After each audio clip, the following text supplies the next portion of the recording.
school. Ako muna maghahatid kay wala ako. Magsasundo mo. Ako pa rin. Ayun ka. Oo. Bukas. Hindi, sasama kita doon para alam mo na yung ano ha, school. Ayun. Hindi, sabihin niya na lang Santa Rita. Hindi, ako nang bahala muna ngayon. Hatid ko na si Kolokoy. Okay, takak-tak agad pawis ko kanina.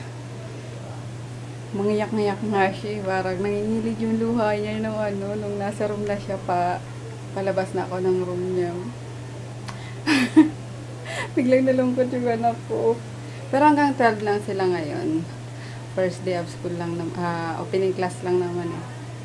Yun siguro, introduce yourself, alam nyo na yan. Tapos mga susulat ng mga subjects, mga dapat dalhin, mga gano'n. So, hanggang 12 lang sila. So, pero pinadala ko yun ng lunch. Baka dito niya nalang kainin nyo kasi nag-milk lang eh. Ayun guys, pahinga lang ako konti, tapos mag-edit na ako ng 2 vlog na naman. Ito, nung oras na natulog eh. Kakalaro. Palibasa off. Maghapon tulog kahapon. Magdamag din gising kanina. Wala din. Parang pumasok lang din siya. Nag-night shift sa kakalaro. Uploading na yung isang vlog namin nung Saturday. Tapos rendering na yung kahapon, Sunday. Yun. And then afternoon, naman. Yung coffee jelly ice candy naman ang edit ko. Tapos may shipping ako ngayon na para bukas dapat kasi papaship ko na ngayon. Kasi gagawa ko ng ice candy, wala nang laman yung ref. Meron pa naman, konti, pero hanggang sa maghapon na lang yun ngayon. Kailangan ko nang gumawa mamaya. Mamayang gabi siguro. Yun, nalungkot na. Tulog si Froggy. Si Marie, di ko alam kung nasan na. Boring din yung batang yun ngayon. Walang magawa. Sabi ko, magbantay na lang ng ice candy eh. Yun. Kakain kami ni Marimar. Initin ko lang itong sisig. Kagabi na inulam namin. Nagsaing ako eh. Nagbaon kasi si Kolokoy. Kainin namin 2. Kami lang naman 2 eh. So, mamaya siguro ako magluluto or bibili na lang ako sa labas. Kasi mamayang gabi pa magkakatao dito ulit eh. Ganda ng saing ko, no? Opo. Oo. Yung sa kagabi. Oh, sa'yo kagabi lugaw talaga. Halika na, kain na tayo. Ito lang ulam natin ah. Sige po. Yan, tayong 2 lang. Boring, si Marie, di alam ang gagawin. Walang magawa si Marimar. Napadala mo na? Opo. Yan, nagpadala siya sa kanila ngayon eh. Sumahod na kasi si Marie. Libre ka naman, Marie. Sige po. Hindi, joke lang. Joke lang. Ayun.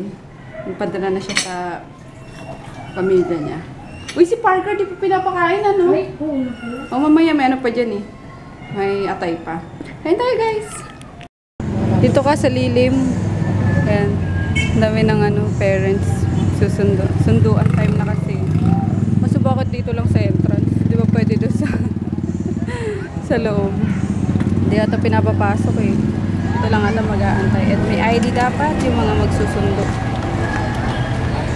Hindi na ikaw magsusundo kasi may service naman. Saan? Saan po? Dito. Ha? Sinama lang kita para pag kailangan kailangan mo pumunta rito. Ha? Sige po. Ayan. Dito ako sa Super 8. Ayan.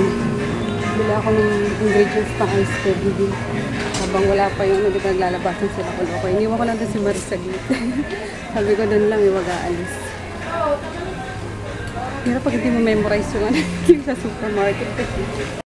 Ayun lang. Walang mga bukas na kahera. Kaloko naman itong supermarket na to. Yun lang yung bukas. Nasa harap lang eh. 3 ata. Let's go. Ayan, nakalabas na siya. Nag-aantay pala din sa gilid ng church. Hindi nakita ni Marie. Let's go. Doon dito tayo. Daan sa... Saan si Kuya Opo? Wala pa. Diyan ka lagi nakaupo. Ang dumi agad ng socks mo, baby.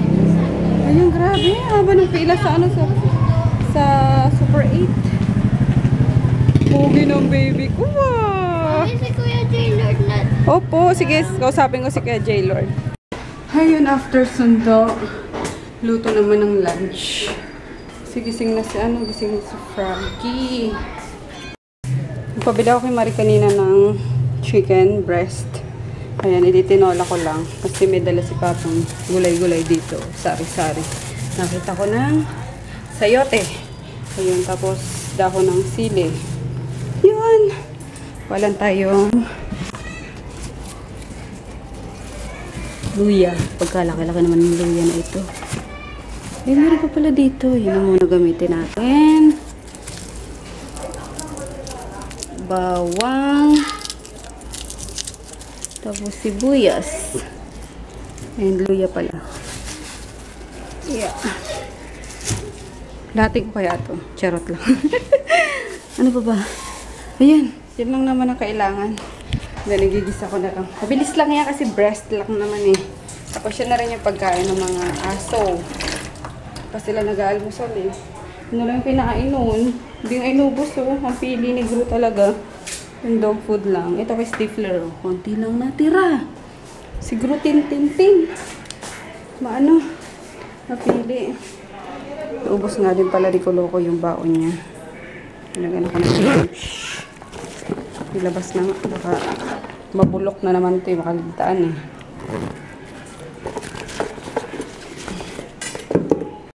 Lunch time! Sarap! Sabi ko ayoko yung mag-cook eh, pero hinahanap-hanap ng lalamunan ko. Numbers. Kaya tayo guys! Kapagod! Tapos, after neto, magpe-prepare na ako nung sa ice candy naman. Sayang yun kung makita kabuhayan yun eh, kasi coffee jelly na lang. Nandiyan ako, konti na nga lang eh. Dalawa na lang kung Grahams. Isa na lang eh. Ay, kino pala ni Chris yung Oo, isa. kinain ni Chris. Tapos coffee jelly na lang dyan, konti na lang din. So, sayang ang kuryente, kaya kailangan mapunuan na yun ng paninda na naman. Hello, Daddy. Nung oras ka na naman natulog. Wag ka kayang kumain. Hindi ka natulog ng maaga eh. Ayan tayo. Sarap oh. Pang paano to eh. Pampatulo ng pawis eh. Mainit ang panahon. Mainit din ang sabaw. Plus, yan. Plus, yan. Tao bang kaldero? Hello guys. Katapos ko palang gumawa ng ice candy oh. Sakit. Sakit sa daliri. At, uploaded na pala yung yung coffee jelly. Yan sa Tara Let's Cook. Check nyo na lang po. And then, uploaded na yung dalawang vlog. Kaya yun. Ito na naman. Ito na lang, pero daily na ako mag-edit para hindi natatambakan. Yun, naantok na ako. Pahinga lang ako kasi dito si Poso. Ako pwede mag-shower na Hindi pa nakapagpahinga. May nga muna yung aking paa. May taas muna. Ayun, guys. Gagawin ko pa si Kolokoy ng ng name tag. Yun na lang. Tapos shower na ako. And then, tulog na. Good night! Pasulit na lang. Good night, Daddy. Good night.